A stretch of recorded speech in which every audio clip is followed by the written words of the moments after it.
Hey, it's Josie with Affirmation Pod, your home for self-care and reflection. And I hope wherever you are as you're listening to this, that you're feeling light, you're feeling free, you're feeling comfortable. But I also know you might be feeling stressed. You might be feeling overwhelmed. You might have some things on your mind and stirring in your heart that are troubling you. Either way, I wish you strength. I wish you rest. I wish you clarity. Today's episode is an audio blog episode where I just wanted to chat a little bit on the topic of prevention and reduction of stress because we're finishing up this month on stress management. We've had 4 episodes. This is the 5th one, and this one will kind of be a nice segue to next month's topic, which is self-care management. Before I go into what I want to share, if you haven't filled out your stress management worksheet and you think it might be something that you could take some time for and it would help you for just orienting or reorienting yourself to the life you have and the life you're living right now, go to affirmationpod.com/stress to get it. Today, I really wanted to make an episode on stress reduction and prevention because as much as pain and stress often leads us to face an impasse and make a change or not, sometimes I just kind of feel like for myself, why do I have to wait until the stress builds up and things go dramatically wrong before I make a change? Like, why can't I just be smart because I have a brain and look at, stuff that stressed me out before or what I'm more sensitive to stressing out to and make a change before even that situation can come up or prevent that situation from coming up. And I'm going to share some examples from my life choices that I've made. Not thinking that you're going to make those same choices, but hopefully inspire you to look at your life and where you can make some decisions to prevent and to reduce stress. Because if we can do that in the first place, we're doing ourselves a humongous favor. I don't have to remind you, right? Stress ages us. It puts us more prone to illness or disease. We don't sleep as well. We don't think as clearly. And for me, it shows up in how I talk. It shows up in my facial expressions. It shows up in my skin. Stress has an impact on us. And in a lot of ways, I'm grateful for those symptoms and signs of stress because it tells me, hey, something's stressing you out here. And I think an overriding theme for me to keep my stress levels down and to prevent stressful situations for me is to not overschedule myself and not overcommit myself. 2 things that I've done in the past, and it came back and bit me, where. And so I think because of that, I have that good afraid. I'm afraid of going back to that overwhelmed, overscheduled, overcommitted place that I once lived. Now, for me, there's been some big and bold decisions I've made to not overschedule and overcommit myself.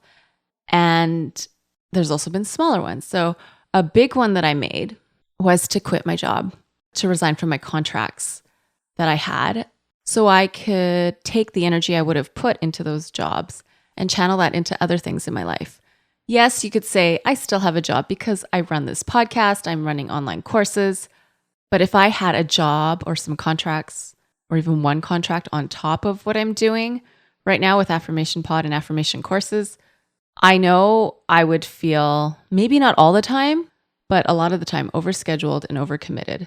And I still say to my husband and some friends sometimes, that's the best decision I ever made was to quit my job. But having said that, I've also seen it go the other way. I have a friend whose son was born 2 weeks after my daughter. Up here in Canada, your maternity leave is typically a year. So she was almost done her maternity leave.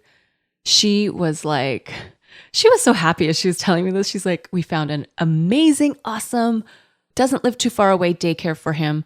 I cannot wait to get back to work. She's like, I cannot be with my son. I love him to death, but I cannot just be with him morning, noon, night, all day, all the time. I know I'm going to be much less stressed and unhappy once I go back to work. And that's what happened. She's like, I live for my weekends because I get the weekends with my son. But I felt, especially from when my son was 8 months onward, I was just feeling so down and drained because being at home with my son all the time isn't for me. And we both know we're opposites, where I would feel burdened and down if I was going to a job during the day. And so I encourage you to think about what setup, no judgments, right, in your life will help you to feel less burdened, less weighed down, less heavy. Something else I did when I was pregnant with my second baby is sign up for less classes with my daughter. So there have been times where we were going to 3 or 4 classes a week, and that was manageable. But being pregnant, and sometimes my energy levels were up, sometimes they weren't. I wanted to have wiggle room, margin, extra space, whatever you want to call it, to not be going to 3 or 4 classes a week. I decided on 2, but I took advantage and took use of drop-in programs and open houses. So she's still going to events, which freed me up, because when you pay for classes that you register for, you're paying whether you go or not. Well, with these other things, and most of the time we did go, but there were times we didn't go, I would feel a lot better just knowing that it was a drop-in thing. If we go, we go. If we don't, we don't. If we go, we pay. If we don't pay. And I also really like going to open houses. So we went to a music school open house. So we got to see some nice piano performances, cello performances, which was cool. We went to a local farms open house. So we got to check out their horses and their pigs and their sheep and their chickens. And we got to see other parts of the farm, like their cob oven, their bees, the different fruits and vegetables they were growing.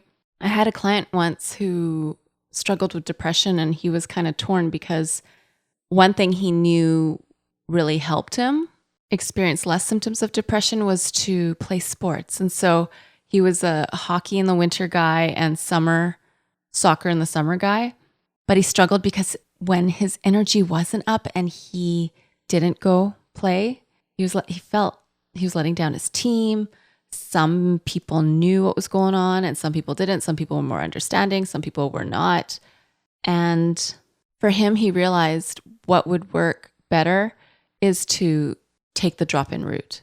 That way, if he's not feeling up for a game, he doesn't have to go. And what he liked was he didn't have to go for the whole game. So for soccer, he's like, I came and played for the second half of the game. I missed the first half, and it was no big deal at all. It's great. So things I've done to not overschedule and overcommit myself is I've quit my job. I've registered my daughter for less classes and utilized the option of drop-in events, special events, open houses. Third thing I've done relates to cooking and hosting, because I do enjoy hosting. I don't do it all the time, but for family events, holidays, I typically do. And I love it, and it's great, and it's fun, and it's just, one of my cousins once called me, wow, you're like the Asian Martha Stewart. And I thought, oh, that's like such a nice compliment. And by the way, I'm totally not the Asian Martha Stewart. I'm far from it, but in her eyes, I am. But there's one part of hosting that stresses me out, and I get stressed, and I get just snappy, and my husband was like, you change so much. It's like a switch just flips. And he says, I don't know what to say or not to say. I don't know where to be or not to be. I don't know what's going to set you off or not when this time happens. And it's essentially that I'm even going to say 5 minutes, 10 minutes sometimes, but it's like that 5 minutes before the meal is to be ready.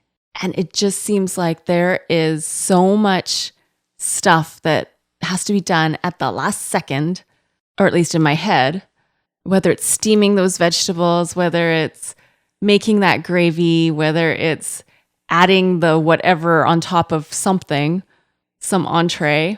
Like I would just feel so stressed because there's so many things I want to do and it has to be done now. And I got to watch this and I don't want to burn that. And I want to do that. And I don't want to do this and make sure this and do that. And sometimes I'm, barking orders at my husband who's like, this isn't fun at all. And so after enough feedback from my husband and after enough just like, he's right. I do kind of turn. I flip a switch. I become a different person. I become so stressed. I found a solution that I just love. I love, love, love. I decided to buy a buffet warmer. The first one I bought was a Betty Crocker one that was 50% off, and it's good.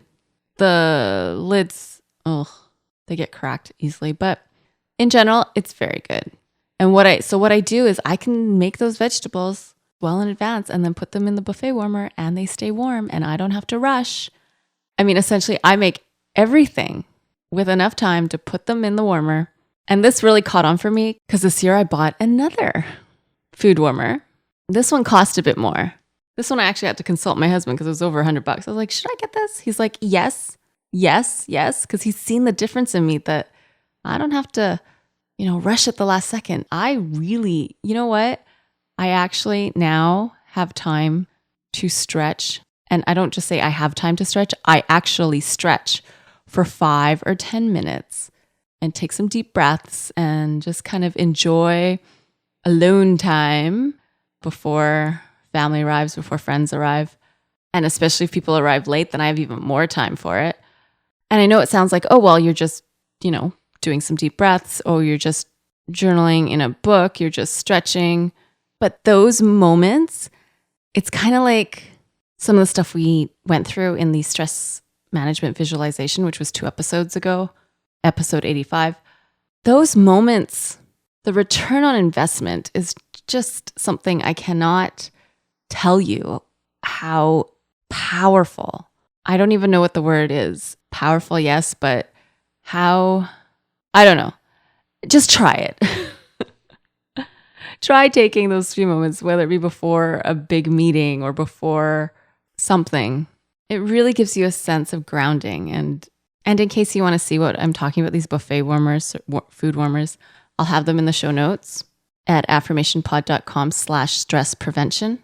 And if you remember from last month's episode on money management, I'm not a spender. So for me to spend money on these food warmers, it takes a lot of consideration in my mind and in my head. But the fact that it's less than $200 that I've spent on these food warmers that I reuse every time I have a party I'm hosting, it's worth it. It's worth it because of my health, my level of stress, my ability to do something I enjoy, but not have to put myself through the stress during those last few minutes before the meal is to be ready. And it's also been, by the way, a great bonus for family or friends who come late because they had to work late or they had another party or an engagement to go to. They come and the food is warm for them. I don't have to go warm it up. I don't have to go make a plate for them. They can just make their own plate. The food is all spread so nicely for them. As you can tell, I am a fan of food warmers. And I use this as an example for you to think about what's something maybe you could pay for that would help you reduce stress and prevent stress. Sometimes we don't hesitate to buy something, like what I was talking about last month, the shiny object syndrome. But then when it comes to something that's going to reduce stress in our lives, we're like not willing to dish out money. But if we value our health and if reducing our stress levels is a goal and a desire, we've got to put our money where our mouth is. Of course, within reason. Most of us can't go on a beach vacation every month, but I encourage you, get creative, even if it's small things. Know what your stressors are and brainstorm. What are some prevention mechanisms that you can put in place? Again, let's not wait until stress builds up and things go dramatically wrong before we make a change. And of course, when it comes to not overscheduling yourself and overcommitting yourself, that beautiful word no needs to be part of your vocabulary and needs to be articulated from your mouth. I know that's a whole other episode in itself. It actually might even be a course in itself at one point for me. But my friend, please, please, please take some time. Where do you maybe need to step back from overscheduling yourself, overcommitting yourself? What bold decisions could you make to reduce the stress in your life? And where can you be spending money to reduce or prevent stress? That is today's episode. That also concludes this month on stress management. I encourage you, if you haven't to go through the episodes for this month. I also encourage you to take a mental note of them, keep them in your back pocket for times when you may feel stressed. Which reminds me, there's one thing I wanted to say here too. I can talk about stress reduction, I can talk about stress prevention, and it sounds so great, right? I don't want you to think I live in a bubble. I mean, the timing of this is quite interesting. In the last couple weeks, there's been a situation on my husband's side of the family where someone has been making some decisions that on the surface don't affect us, but mentally and emotionally, which of course also means physically, it has been affecting us, even though we're arm's length from the situation. And my husband and I have had lots of conversations about it, and there's a lot of things we don't know about it, and that's what kind of puzzles us and all sorts of things. Stress happens, and stress happens from all different angles, all different spheres of our life and our world. I really think it's two sides of the coin. One is stress management, where we build up our intervention skills. And then I think there's the self-care side of the coin, where we build up our prevention skills. And that's where I say this episode's a bit of a crossover episode to get us from the stress management month to the self-care management month. If you're looking for some help in making these changes in your life, feel free to check out my mini course, The Change Framework, by going to affirmationpod.com/change.